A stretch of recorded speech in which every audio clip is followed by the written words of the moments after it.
Welcome to the third talk of the Martin Center Research Seminar Series of the Lent Term 2021. The seminar is hosted and supported by the Martin Center for Architectural and Urban Studies at the University of Cambridge. And the theme for the 51st annual series this year is Architecture and Energy. So today we have invited Professor Sergio Altamonte, the Chair of Architectural Physics at Catholic University of Leuven in Belgium. Welcome, Sergio. Thank you for coming today. Thank you very much for your invitation. It's a pleasure and an honor. Yeah, I'm Kai, one of the conveners of this year's seminar series. Before the talk, let me go over a few housekeeping for the seminar today. Our seminar is being live streamed on Facebook until we open the channel for questions. The talk will be around 40 minutes and the recording will be uploaded to YouTube. The recording of the discussion won't go online. There are several options to join in the discussion, either by clicking the raising hand buttons on the bottom of the screen or typing your questions in the Q&A box. Once our conveners have invited you to the panel, please don't forget to unmute yourself. Now I'd like to hand over the mic to my colleagues Yue to chair the session today. Yue. Okay, so hello everyone. I am so happy to have Dr. Sergio Altamonte here with us today. He was one of my favorite instructors back to my undergraduate in the University of Nottingham. Now he's a chair of architectural physics at the Catholic University of Leuven, where he's president of a new research institute in architecture and built environment and director of the research group Architecture and Climate. He has held academic positions in Italy, Australia, and the UK, and visiting roles in Denmark and the USA. His research expertise sits at the intersection between architectural design, indoor environmental quality, and human psychophysics, aiming at the development and testing of strategies and solutions that enhance user comfort, health, and well-being, support energy performance, and improve the spatial quality of buildings design. Today's talk is going to focus on how to effectively sustain well-being in the design and operation of our built space. Now, Sergio, I would like to hand over to you to your talk on sustaining well-being, the energy-human nexus. Sergio. Thank you very much, Wei. Thank you very much, Kai, for the presentation, for the introduction. I'm always bewildered by when I get invitations, especially from people that I've had as students, as valuable students, and it's probably the best thing about this job.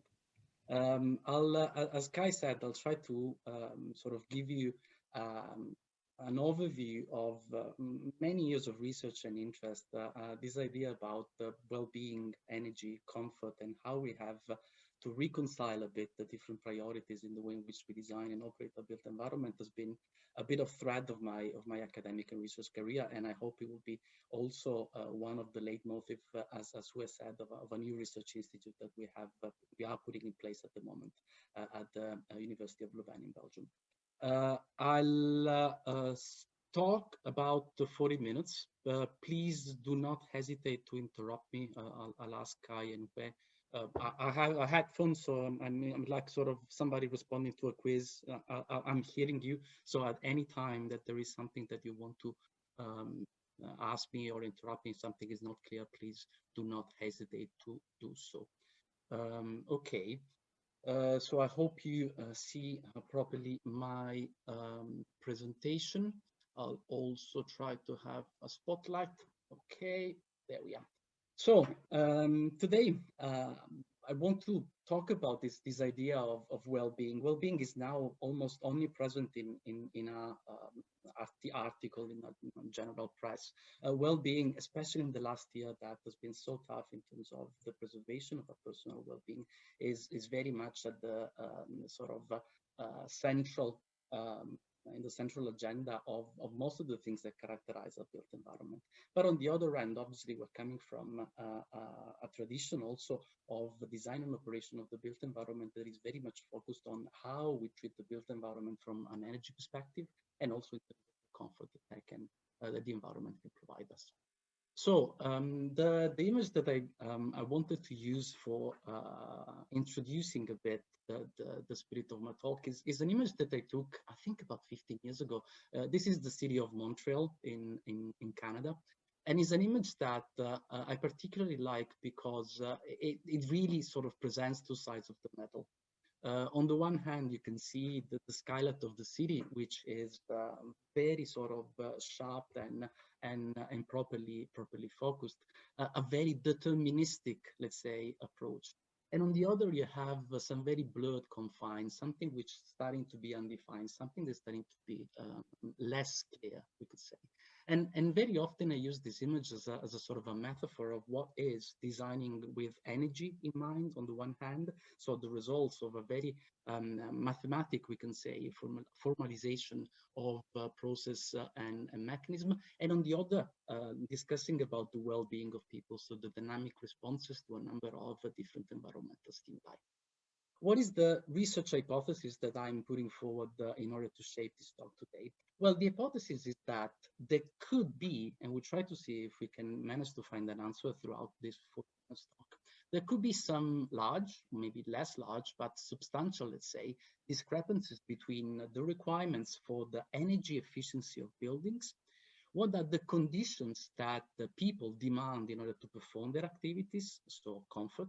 What are actually the conditions that people want to have in their building? So what drives their desires, so the satisfaction, and what actually they effectively need in order to feel well and be healthy over time.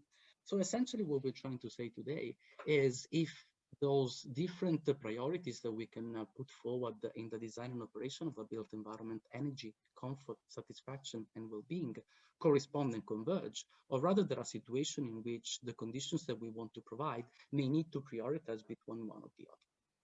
In order to also give a bit of contextualization of the talk, I wanted to put forward this image. This is an image that I took in 2004. It was an eternity ago. I was working in Melbourne, and I was part of a research group that was doing online testing, but was doing on-site testing of buildings. So it was one of the early versions of what is now become the post-occupancy evaluation.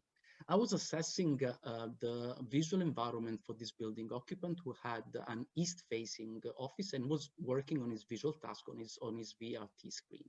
So he had a contrast ratio of almost 1 to 50. You can see from this luminance image that the luminance on his screen is 132 and the luminance of the sun is 7,436. So obviously in these conditions, you will say, okay, why is he not drawing the blind? Is he not bothered by glare? At the same time, you can see that due to the fact that there was a lack of illuminance at the back of the room, all the lights were on. So again, comfort, well-being, energy. This is another image that has been taken at a different moment, but at the same time of the day. In this case, you have the occupant is more or less wearing the same kind of clothes. Again, the lighting are on. You have a contrast ratio of about 1 to 10, so 206 on the VDT and 2,461 on the window, but the occupant has actually drawn the blind. Occupant has closed. Why these differences in behavior with some conditions that effectively are, from at least a temporal perspective, still 9 o'clock in the morning, the same office, the same occupant, absolutely similar. So what we're trying to do today is to see if we could find an answer to these questions and how, in this case, we could drive the design and operation of a building in order to meet all of the different needs that are inherent with these questions. So needs in terms of energy, needs in terms of comfort, needs in terms of well-being.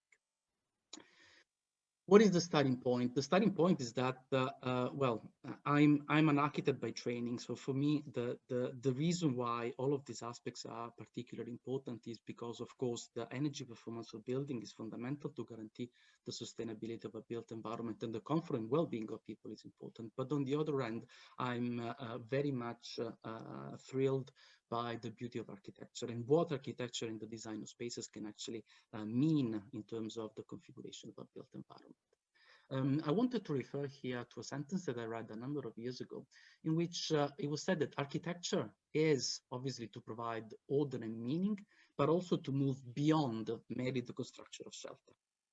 So moving beyond merely the construction of shelter, the question I want to ask is, today, what are we protecting from? So if we look, for example, at the European directives, one of the goals of the European directives that characterizes the work of an architect is protecting from the climate, as if the external climate was actually giving us a number of threats, and we have to protect from these external threats by sheltering in our internal environment. But actually, and this image, there's an image produced by Velox a couple of years ago. They launched this campaign about the indoor generation. But actually, if we look at this, at what is inside the built environment, we can actually see that staying indoors is not always healthy. Actually, we have much more dangers within the confines of a house that we have on the outside. And especially nowadays that for almost a year, we've been living almost 100% of our life at home in our own domestic environment. I would say that attention towards the threats that we can have in an internal environment is becoming more and more important. Why staying indoors is not always healthy? Well, because the indoor environment has been shaped by standards and by regulations that very often have actually focused on what is called single dose and steady state response of an average user. So essentially, we've done testing about how an average user would respond to a certain thermal, lighting, acoustic, or air quality stimuli.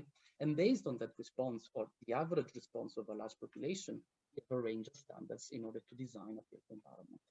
But actually, by so doing, the standards and the regulations are not considering the feedbacks between the occupants and the environment, but also have not considered that there could be relations and interactions over time that are transient, so they may change over time, but also they're not linear. So effectively, when we look at the relationship between an occupant and the environment around the occupant itself, we have to consider much more complex relationships. But also, we have to consider that individuals may change in needs, preference, behaviors, scenarios, and situations. In addition to this, other than considering differences between individuals, we have to consider difference within individuals. So the same occupant may give a complete different response to a very similar environmental stimulus at different moment of the day. We saw before the occupant that at the same time, but at different day, gave a different response in terms of the operation of the blind. So one thing that is really important in order to address these potential discrepancies between needs for energy, needs for comfort, and needs for well-being is to understand and characterize the patterns of stressors, the profiles of people, but also the interactions that could take place at and between different levels. All of these contents and most of these contents are taken from a paper that I've had the pleasure of coordinating recently that's been published in Building and Environment. It's called 10 Questions Concerning Well-Being in the Built Environment and has been co-authored with a number of very prestigious people that I thank once again for their contribution and their participation to this initiative. Why are we saying this? Because, of course, over the last 40 years, we can say most of the regulations that we have to comply with in the design and operation of building have been focusing on energy. And we know that buildings are responsible for almost 40% of the energy used in our current society. But the important thing is, if we stop for a second, do buildings use energy? Actually, 10 years ago, a paper came out in Architectural Science Review that reminded us it's not buildings that use energy, people do. Actually, the energy is not used by the building itself. The energy is used by the people inside in order to warm up, in order to have the lighting necessary to perform a certain task, in order to guarantee a certain ventilation if the possibility of opening a window is not there, in order to perform a number of activities. So logically, if we want to resolve the energy nexus, and if we want to see exactly how buildings use that energy, we have to focus on people. And this is also something that we know from a business perspective. We know that 90% of the salaries and benefits in our companies are actually focused on the occupant. So being focused on the occupants, obviously we have to provide with the occupants the most optimal, and I'm putting now optimal between inverted commas, conditions in order to increase or optimize, again, inverted commas, their performance. Why I'm putting inverted commas about optimization of performance or optimization of conditions? I'm putting the inverted commas because obviously the conditions that we have to provide are not the single dose response that we're talking before. Single dose response, and so the response that an occupant may have to an increase or a decrease in temperature, is something that we can replicate into a laboratory. But in a complex building where all of those stimuli obviously will simultaneously and synergistically be perceived by the occupants, may combine and may create perceptions which may not depend in a linear way directly from an increase or a decrease in a single stimulus. This is why it's important to look at the domain of indoor environmental quality that US Institute for Occupational Health and Safety defines of the quality of a building's environment in relation to the health and well-being of those who occupy the space with it. This is an important thing. So the quality of the built environment, which is represented by categories as lighting, thermal comfort, air quality, acoustic quality, the conventional categories that are considered in relation to the health and well-being. So this is an important thing because what we're trying to do here is to establish a link between a physical factor that is measurable, so thermal comfort, I would say thermal response more than thermal comfort. Comfort is a concept on which I would like to spend a few minutes. Thermal response, lighting, acoustic quality, air quality, and how people perceive that, and how those then are impacting on the health and well-being of those that occupy the space. For example, a lot of research has been focused on trying to understand how people can perform, again, inverted commas, to their best. And I'm referring here to a number of very prestigious and very important results that, for example, in this case, were derived from experiments at LBL in the US, where the relative performance was measured with respect to a change in operative temperature. And obviously, we could see here, as we know, that the relative performance has a peak towards the 21, 22 degrees, and same thing could be said, obviously, in terms of ventilation rate. But does this imply that a building has to be kept at 21 degrees C in order for people to perform always optimally? Well, I think that there is a very big divide between those two conditions, because there's nothing static about buildings. Buildings are characterized by a fluctuating temperature throughout the day. Temperature that may fluctuate because, for example, internal or external gains, because of differences in surface temperature, differences in air filtration, or, for example, the presence of a sudden ray of light that actually comes to enriching the quality of the space.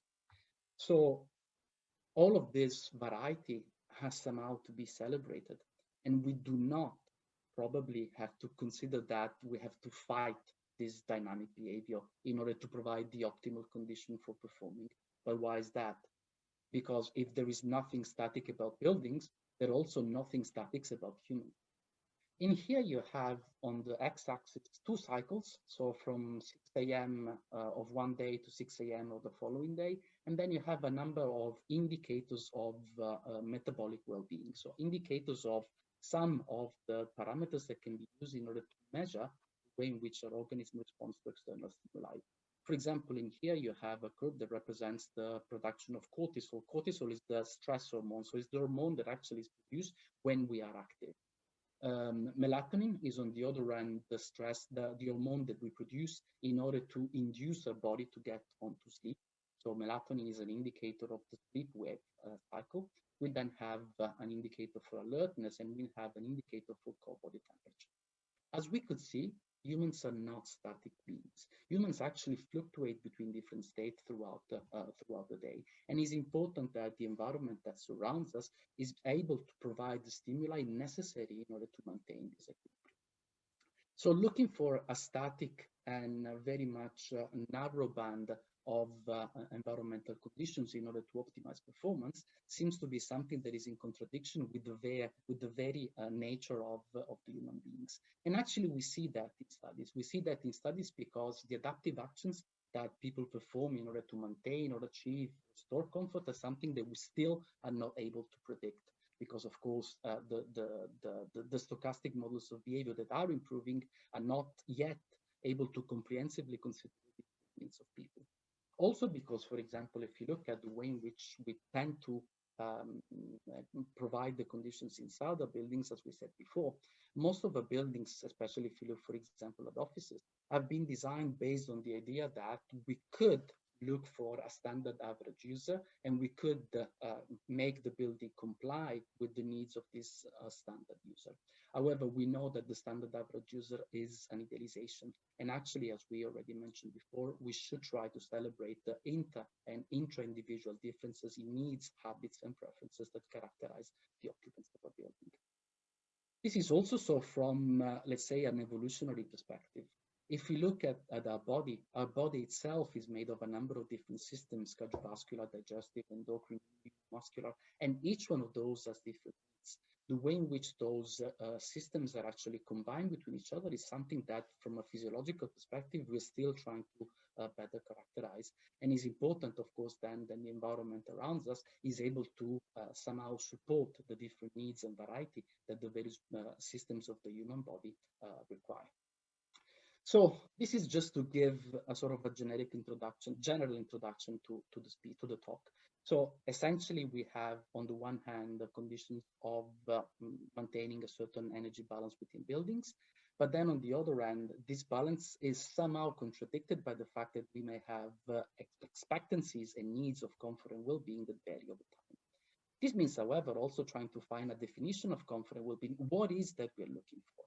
And in order to do so, one interesting thing is go and try to see what are the definitions that conventionally we use in order to define the comfort and well-being that we are looking after into buildings.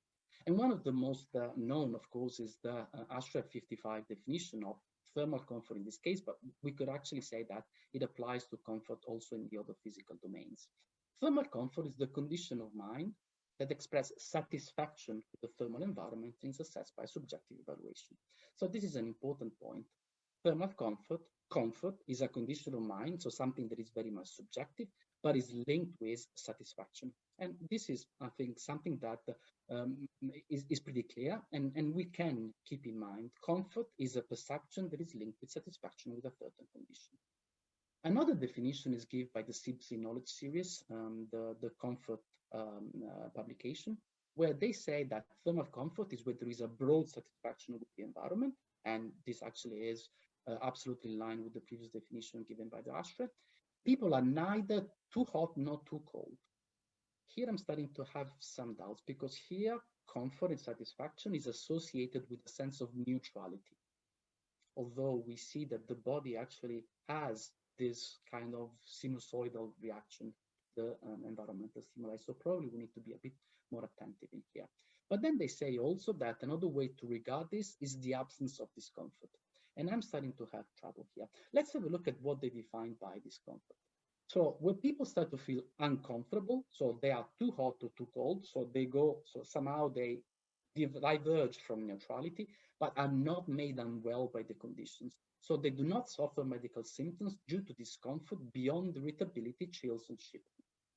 So this means that if I'm not having symptoms such as irritability, chills, and shivering, I'm not deviating too much from neutrality, so more or less I'm fine.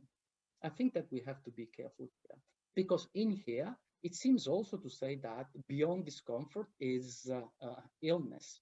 So it's like if you are too discomfortable, you may become ill. But then this goes back to the definition of health. Health is not merely the absence of disease or infirmity, but actually health, based on the definition of the World Health Organization, is a state of complete physical, mental, and social well-being. So I think that these definitions are actually giving us a bit of a warning. These definitions are giving us a warning that says, okay, comfort is associated with satisfaction, and we're happy with that. But maybe comfort is not just a state of neutrality, because as we leave the state of neutrality, there is a huge amount of richness that we could find that does not lead to ill health, because ill health is a complete physical, mental, and social well-being. And actually, well-being does not necessarily imply neutrality. Let's try to see why. If you look at what satisfaction is, so satisfaction based on the analogy that we use for defining comfort, satisfaction implies a state of mind that is driven by a gratification from a need or desire as it affects or motivates behavior. So the definition of satisfaction in this case is something that, to my understanding, is inherently dynamic. It doesn't imply neutrality. It doesn't imply static condition. Satisfaction actually is a need or desire. And of course, as soon as you're satisfied your need, something else will happen. So you are in a cycle of dynamic behavior, dynamic behavior within the built environment. And this is how you can satisfy a certain amount of satisfactions. Actually, going back to one of the heroes of my youth, you cannot get no satisfaction because you may try and then try, and it's a very dynamic state. So I think that this definition is quite important in order to understand what we mean by comfort. Because if comfort implies satisfaction, how we can achieve and maintain comfort? Well, this is a challenge that implies knowledge of physical phenomena, physiological processes, but also psychological and behavioral responses. So we need to make sure that we can combine those three domains of physical, physiological, and psychological in order to understand what we really aspire for, what actually drives our satisfaction, and therefore can lead us to comfort. But this is something that is very much transient. What I need and what I may desire for my comfort now may be different from what I need and may desire for my comfort in 10 minutes. At the moment I'm giving a talk, so at the moment I may need a certain temperature, I may need a certain lighting, and I will be satisfied with what I need or desire right now. I'm in comfort. But this doesn't tell that I'll be in comfort in 10 minutes or in 15 minutes when I finish giving the talk and I move on to something else. So the hypothesis and the proposal that I'm putting forward here is that comfort is something that is very much momentary, is very much transient, and is referred to the right here and right now. But not only that, not only comfort is referred to the right here and right now, but comfort is also something that may diverge from a state of neutrality, because comfort is linked with satisfaction. And there are actually conditions in which somebody can be satisfied with a state of mild discomfort. I'll give you an example. I'm here standing at the poolside in Singapore. It's 34 degrees C, 92% humidity, and I had the Singapore sling in my hand. There was a party nearby, there was music, I was happy, I was satisfied. But from a thermal comfort perspective, I was far away from what the standard would say. So comfort is a momentary state that is linked with satisfaction and is linked with a certain condition, with a certain activity. But does it imply well-being? Well, I think that well-being is something different, and we saw that in the definitions that we gave before. Because well-being is a term that obviously we use it continuously within our practice today, but requires a departure from conventional agendas. It's very much confused or somehow used concurrently or somehow at times interchangeably with wellness, comfort, health, and quality of life. And actually we see that because there are a number of different scales that are very often used in order to characterize well-being. But for me, well-being is something that requires a much more comprehensive evaluation, is a comprehensive evaluation of physical, physiological, social, economic, and psychological states over time. For me, in order to guarantee well-being, you need to know where you've been, you need to know where you are, you need to know where you will be. As I said, now, probably in order to deliver this talk, I would need, let's say, 200 lux on my horizontal table. I don't need glare, and at the moment I'm fine. But these conditions, even if they make me comfortable, I know nothing about this well-being. Because in order to know about my well-being, I should know all the history of my lighting exposure throughout the day, probably throughout the seasons, at what time I wake up in the morning, what kind of metabolic stimulation do I get throughout the day, and what I'm going to do next. This is how I can, over time, assess my well-being. So the proposal I'm putting forward here is that on the one hand, comfort is something that goes away from neutrality, but is measured at a moment in time, so it's a transit condition, while well-being is an integration of the time and requires consideration of previous, current, and future states. Obviously, interesting to see discussion in about 15 minutes in terms of this proposal. So how can we set effective energy, comfort, and well-being goals? What metrics and tools we should measure, we should use in order to measure the appropriate indicators? what methods can be applied to collect data and feed this data into models, and how standards and codes should evolve. These are all open questions, and I just want to use now 10-15 minutes in order to give you an idea of all of the research that currently is being focused on responding to these 4 questions, and how obviously there are still very big gaps that we have in our knowledge, but also, I mean, the gaps are also opportunities. I see the gap as opportunities for research. And I would like to start from building standards and codes. We now have a number of different building certification systems throughout the world that should drive the agenda of a built environment. But can we say that these standards are actually meant in order to provide the comfort and well-being of people, reminding that comfort is something that's been associated with satisfaction? Well, some research that we have performed together with colleagues at the Center for the Built Environment at the University of California in Berkeley, specifically Stefano Schiavon, has actually led to an understanding that it may not be the case.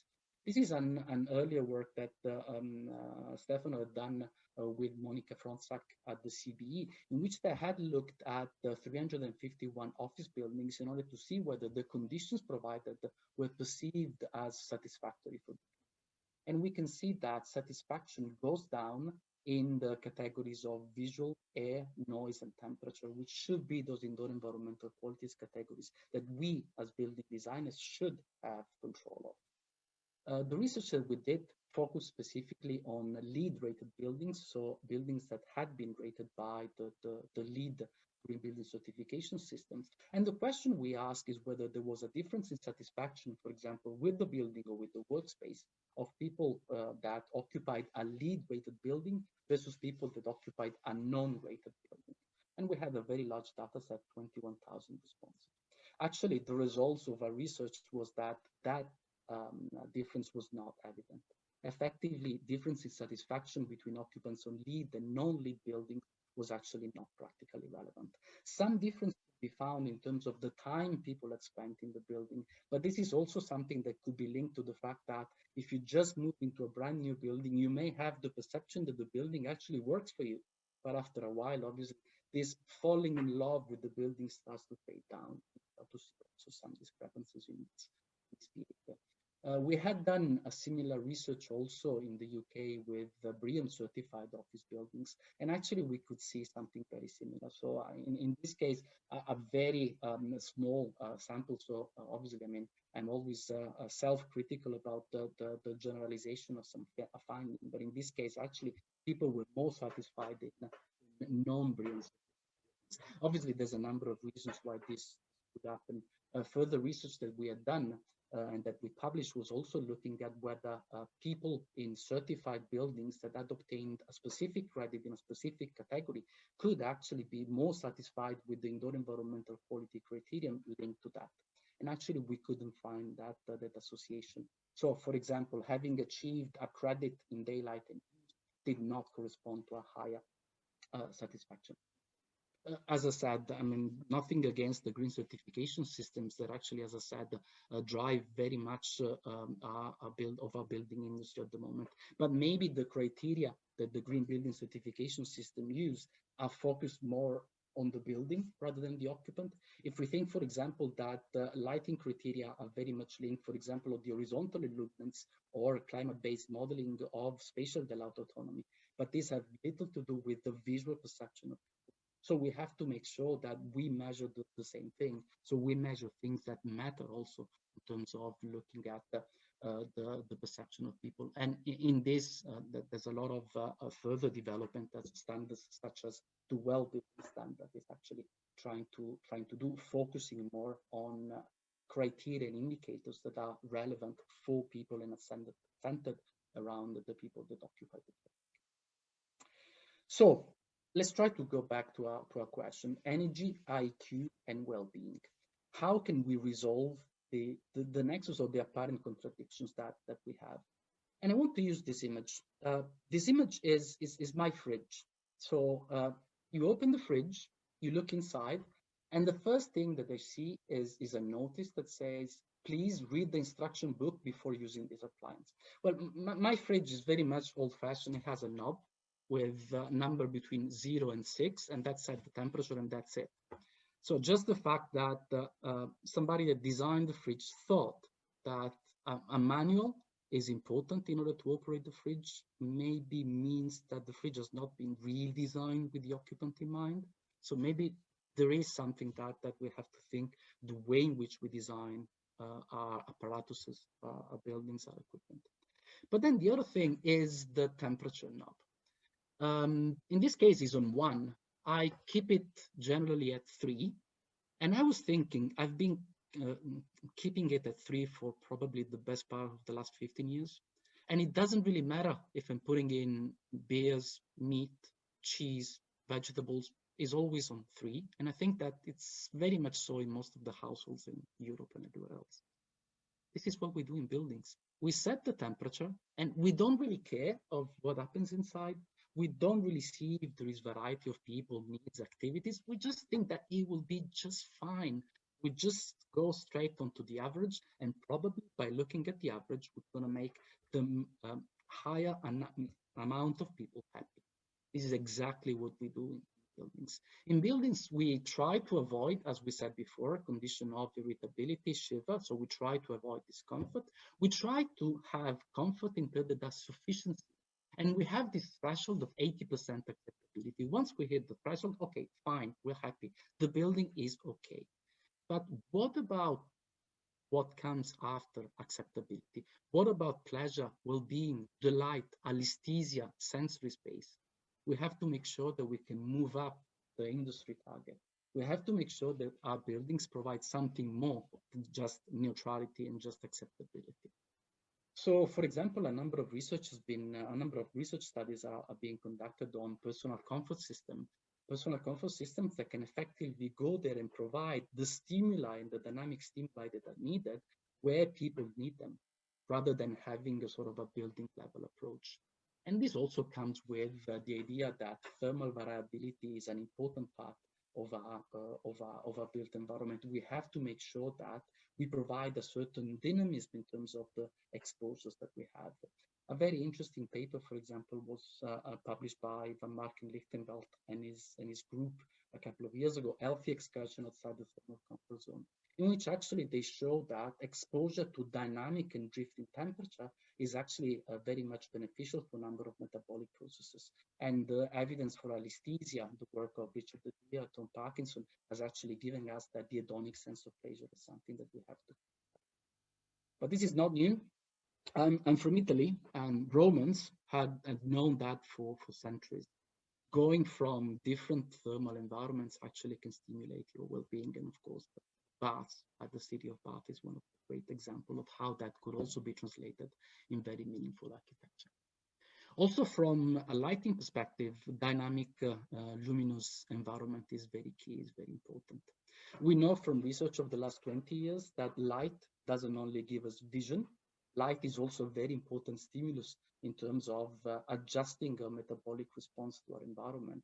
So we know about the fact that our human retina contains all the photoreceptors type other than cones and rods, the intrinsically photosensitive retinal ganglion cells that are responsible for the metabolic entrainment of our circadian system, and how those stimuli are actually pretty much different from the photopic stimuli that regulate our photopic, our cone vision. So it's important that we also consider all of this in terms of the way in which we bring daylight into building, bringing also that variety and that variability in terms, for example, of spectral content of light.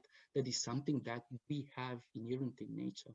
Our nature and the spectral diet that we have outside is something that actually brings a different variety of exposure throughout the day. And we have to make sure that all of that is important to bring inside. Together as glare-free views, they can actually offer also stimulation from a mental perspective and a psychological perspective. Glare is another important aspect. We don't have time to talk about this today, but maybe on a different occasion. Glare has been very much driven by some very specific and somehow narrow criteria, pretty much focused on the characterization of the visual environment.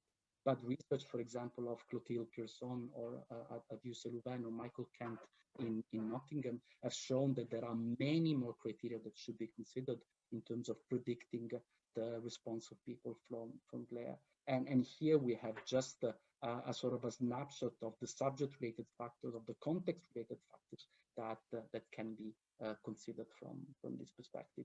And this is all part of a number of experiments and a number of analysis that, well, this is the work that Michael Kent did at Nottingham with me a number of years ago. And then, well, under laboratory conditions, under test room conditions with use of daylighting, and also with simulated artificial environments. This is the lab at Simba-Best at the Bears facility in Singapore. And for example, one of the things that those studies emphasize is that the response of people to glare changes throughout the day. So throughout the day, we actually have an increased tolerance to glare. In here, we have the 4 criteria of perceptible, noticeable, comfortable, and intolerable. You have the luminance of the stimulus on the y-axis, and you could see from the median, but also the distribution of the data at 4 times of the day, morning, midday, afternoon, and evening, that the response of people tend to have an increased tolerance to glare. Other work was done also in terms of the rating scales. And this is actually another thing that is pretty much interesting.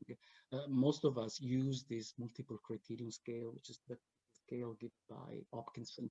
But the interesting thing is that this scale, which is of universal use, is unidirectional. It only works in one sense. So for example, if you have a stimulus which is acceptable and you increase, you can clearly mark the point where it becomes just uncomfortable. So it's starting to become uncomfortable. But if you go from the other side, so if you have a stimulus that is uncomfortable and you decrease it at the very same point, it will become just acceptable. So the fact that we have not considered that the scales that we use in order to assess a phenomenon such as glare only works in one direction, obviously give us some very strong biases in terms of how we use those criteria in our built environment. But also, for example, another thing that we tend to forget is the composition of the view. And Tuicheron and Tregenza, a couple of, well, 10 years ago, had started to pretty much look into this aspect. Michael Kent again, but also Aisha Batul at Nottingham is now specifically focusing on aspects related to view preference. And I just want to give you a couple of snapshots of very recent research in terms of what this has brought, in this case, on view preference in urban environments, and the importance of the presence of people, colors, built elements that are well kept and maintained, the views, the gaze of the views that becomes very much exploratory when something occurs. So how we use, obviously, the dynamic of our exploration in order to get an understanding of the views around us, but also the importance that naturalistic elements may have.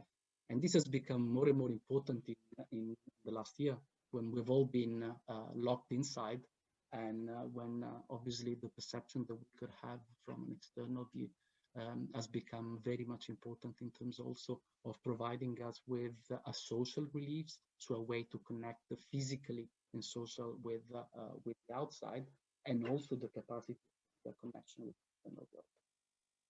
Okay, I'm just trying to conclude now. So what should we do in order to sustain well-being? This is another interesting image. I took this image last year, 3 years ago in Singapore. On the one hand, you have energy food, Kinder Bueno and Kit Kat. On the other hand, you have well-being food, but actually it looks like well-being food is much more expensive. So how can we pay for well-being? What is the return on investment in investing on well-being, investing on conditions that can actually foster that well-being of people? Well, what we have to say is that saving energy may cost more if strategies are not based on use. So if we don't really coordinate human resources with facility management, if we don't establish very clear key performance indicators that are focusing around health, we may not be able to have the return on investment, considering, as we said before, that 90% of our costs are very much linked with people into buildings. But also this is in our houses and the environment around us.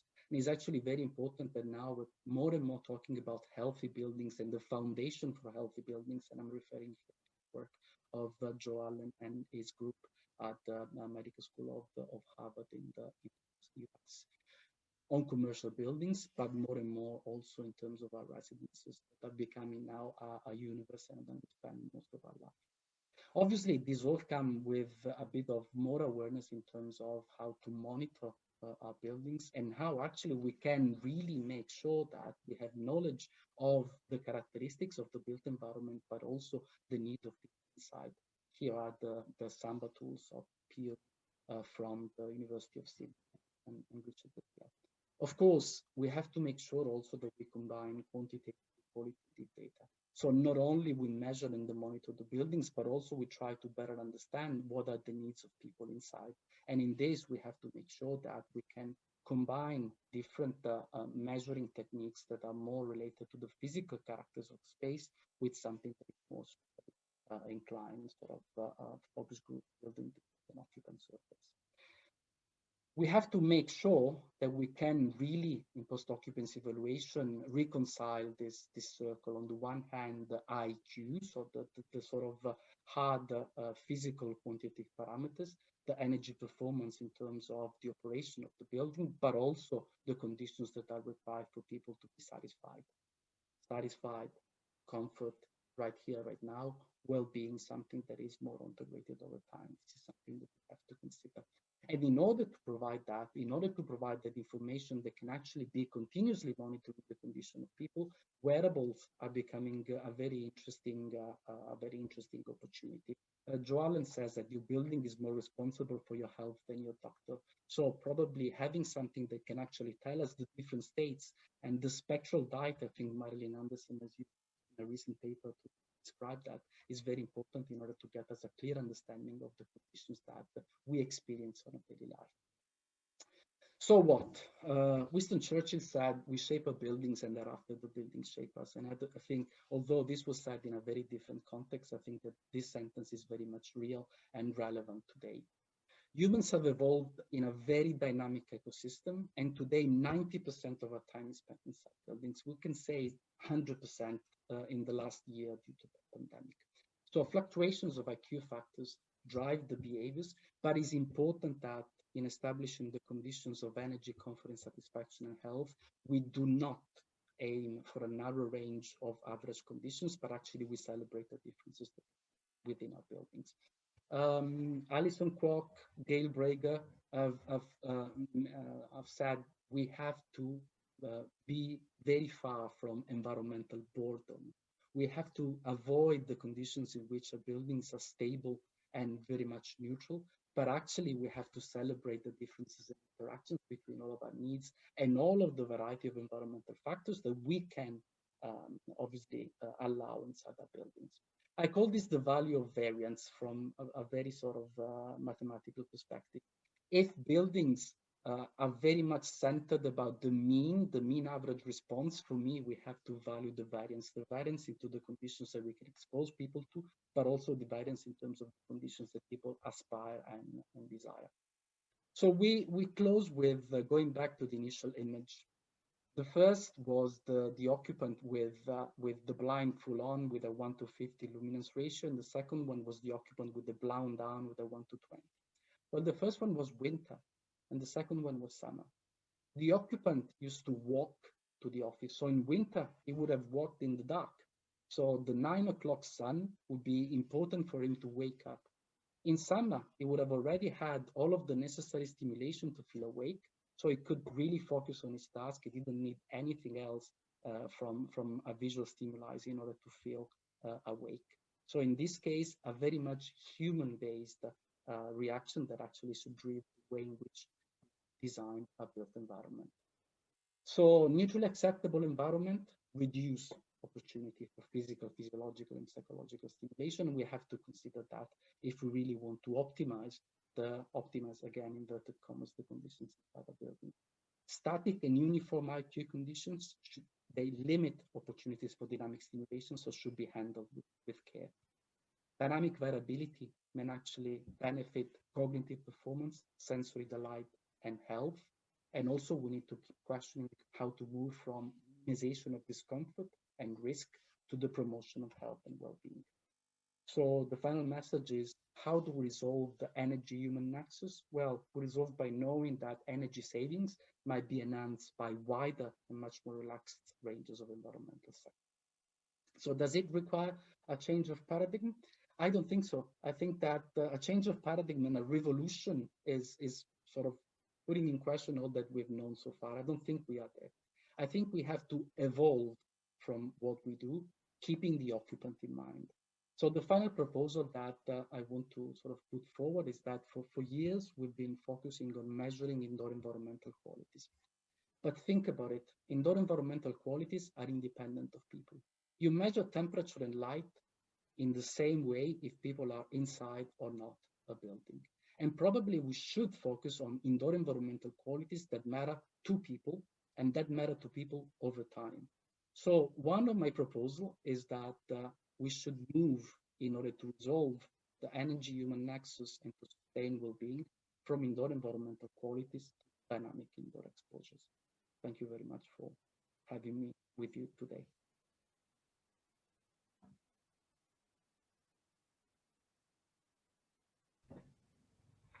Thank you very much. Thank you, Sergio. I find your lectures very, very fascinating. Thank you. North-facing room, so unfortunately, I know the winter sun could be very, very nice and enhance my well-being. And I find a lot of your researches, you know, just I encountered in my daily life. So now I'm going to open the channel for the discussions. Okay. If anyone have questions, you can either raise your hands and we'll invite you to the panelist, or just type in text in the Q&A box and we will help you read it. Well, I'll kick off with my first questions. Yeah, I just find the thermal neutrality, this concept is quite provoking. So I'm doing something similar work. So thermal neutrality, it can be very, very controversial in this field of research. But when people say carbon neutral, it's very, very clear. So, and I have explored in this field in my research of urban thermal environment. I just find actually these two concepts is not really as a dilemma, do you think? Carbon neutrality and thermal neutrality. We can achieve a carbon neutral environment. At the same time, it could be diverse and varied. Yes. Yeah, I think that there are conditions in which the terminology that we use can somehow diverge towards what we should do in architecture. As I said, I'm an architect by training. For me, architecture is emotion. For me, architecture is the ray of light that comes and gives life to a certain environment. And there's nothing neutral about it. I'm not saying that neutrality is something that we have to move away from. Neutrality is important in order to guarantee the energy balance, in order to guarantee the carbon balance, in order to guarantee that we respond to a number of criteria that are very much important in the way in which we design and manage a built environment. But this is what I'm saying is a nexus. So, okay, which way should we prioritize? And I think that our buildings, the way in which we design built environment should be able to somehow predict conditions in which certain priorities should be made. So rather than having an energy balance, in this case, you may want to favor a certain reaction by people. And in the longer term, you may actually save energy, because obviously the conditions that you provide to people will definitely impact on their behavior, on their energy behavior, and the way in which they interact with the built environment. There's another thing that a few years ago, while I was at Nottingham, there was a proposal that we had forward for affordable housing. And the title of our proposal was The Cost of Affordability. Why the cost of affordability? Because one of the criteria for those affordable houses is that they had to comply with this Code 6 standards. But Code 6 meant very tight buildings, sort of very little air infiltration, very small windows to avoid thermal losses and so forth. So the question that we ask is that, is it a healthy environment to be in? An environment that is very much airtight, an environment that has very little sort of possibilities for daylighting? Are we risking having higher costs in terms of your social costs for your health and well-being or your depression than the costs of energy? So I think neutrality is a good element, but to handle with care and to put it in a wider perspective. Thank you. Well, what's your opinions on passive strategies? Do you think that's a very effective one? Yes, I like passive strategies, but I don't like the name. At some point, everything that has to do with a fabulous domain has a negative connotation towards zero. Passive strategy, even the term sustainability, how's the relationship with your girlfriend? Sustainable is not really what, it's not exciting, is it? Well, no, the relationship with my girlfriend is very good. If she's here, I don't know if she's in the list. I'm sorry, I didn't want to say that. But it's sustainable anyway in terms of, it's something that, okay, good enough. I think we have to do more. But going back seriously to your question, I think passive strategies have nothing to do with passive, they're dynamic. Passive strategy means exploiting the dynamic world that we have out there in terms of the sun path, in terms of the ranges of spectral distribution of light, in terms of seasons, in terms of variation in temperature. So there's nothing passive about it. It couldn't be more active because we actually exploit all of the dynamic sways of environmental factors of the outside in order to bring that inside for our purposes. So my idea is that obviously that they can be and need to be compensated by active systems, so energy using systems, because of course we have certain activities that we have to guarantee into our buildings. But I think that the combination between the two, of course, is where we should be aiming for. Thank you. Thank you for answering my questions. Thank you. Yeah. Actually, this passive standard just remind me of many new residential blocks in China now. Now we have the called new central air system, which means that you don't need to open your window or you don't need radiator, and then the house would automatically do the ventilation for you, and they have the very thick insulation inside the wall so that you will feel warm during the winter. And actually this linked with what you mentioned, that this physical or psychological transient feeling, that not everyone have the same taste of our built environment. So I think maybe sometimes this is not a good idea to build this standard house for everyone. So for example, imagine if I lived in this kind of buildings, I would still feel cold in winter, because personally, I'm just afraid of cold air. So I would still buy a small electronic radiator aside me, and just it doesn't make sense, like this kind of idea of building. And I know that we still have this passive standard in UK or like other areas, and this eco building. And I still remember in Nottingham we had this passive house project to design it. So I think it's really critical sometimes, this standard. It's critical. We don't have to deny the importance of all of those research and applications, because I think that the evolution that we had in the way in which our systems work, our building systems work, are actually guaranteeing an efficiency that we could dream of just 10 years ago. However, I think that the nexus here is from an optimization of a system, which we now can guarantee with our knowledge and with our technology. But then on the other hand, a very much, let's say, less deterministic organism, which is human beings. Maybe we have to find a way to combine the two. And I think that one of the greatest issues that we've had with the pandemic and being 100% of the time in the buildings, is that what we need, which is experience of the outside, experience of those drifting temperatures and lighting stimulation, has now been obviously diminished. And I think that that may have health implication, physical, physiological, and mental, that are much more relevant than the health implication of what could be, for example, the danger of a pandemic. So I think that we have to have a critical approach in terms of being somehow reflective about the fact that we do have the technology, we do have the systems, but on the other hand, we have to make sure also that opening a window is, even just as an act, something that is very much liberating. And the mental health of people is as important as their physical condition or the energy bill that we pay at the end of the month. Thank you. So I can see someone type their questions in the Q&A box. So I would read this out. At what level of development should a society aim for? First, sustainability, second, comfort, and the third, productivity. That's a really huge question. Yeah.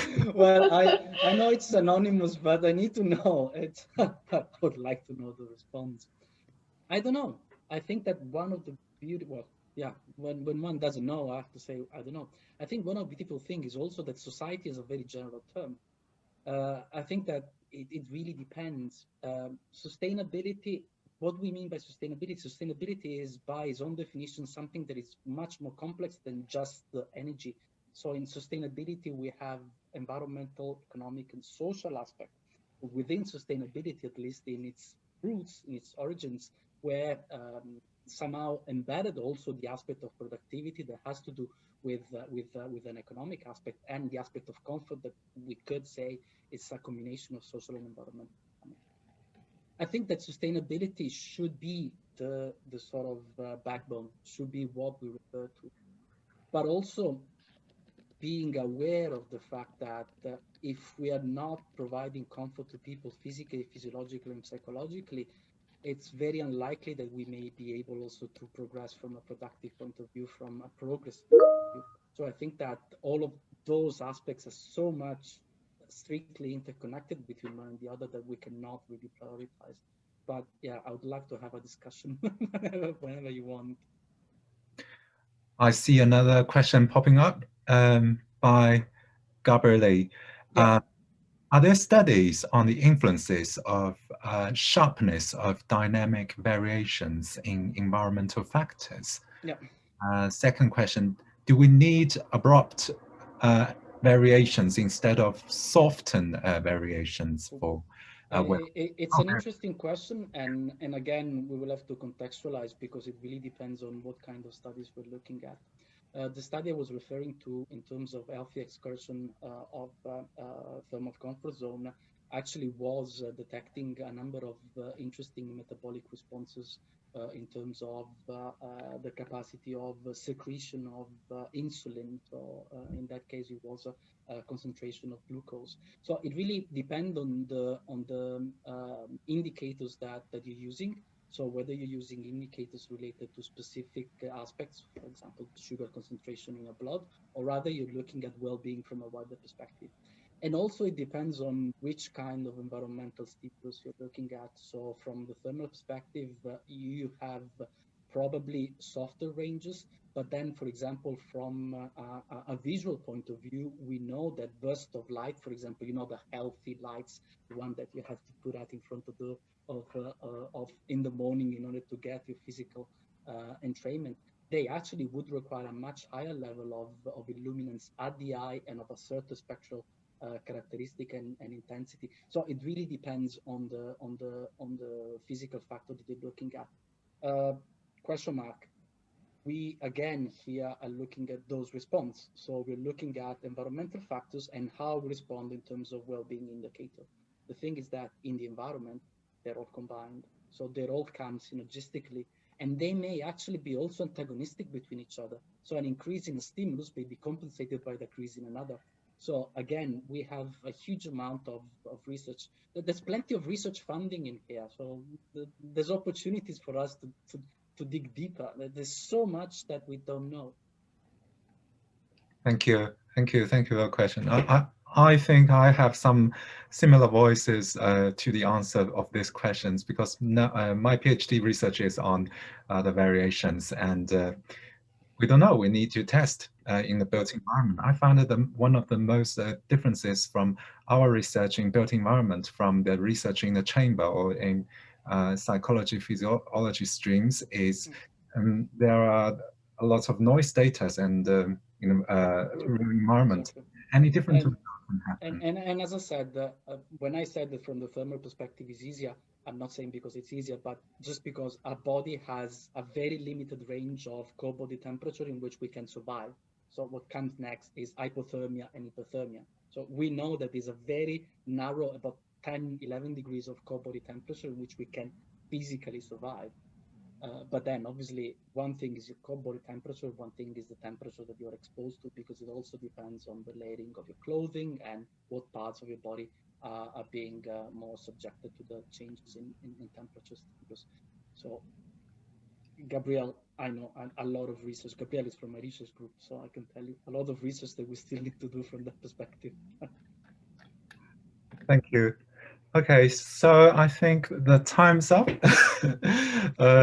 Thank you very much. It has been an immense pleasure. Thank you very much. Fantastic talk, and I guess our audience quite fancy this technical lectures, and so please next week, next Wednesday, we will have another speaker from Canada. He's a psychologist, and he's also going to brief some recent research progress on well-beings and environment attractions. So please stay with us and see you next week. Thank you very much. See you. Thank you, Sergio, for the invitation, and hope to see you soon at some point. Take care. See you. Thank you very much also to all the attendants. Thank you. Bye-bye. Bye-bye. Bye.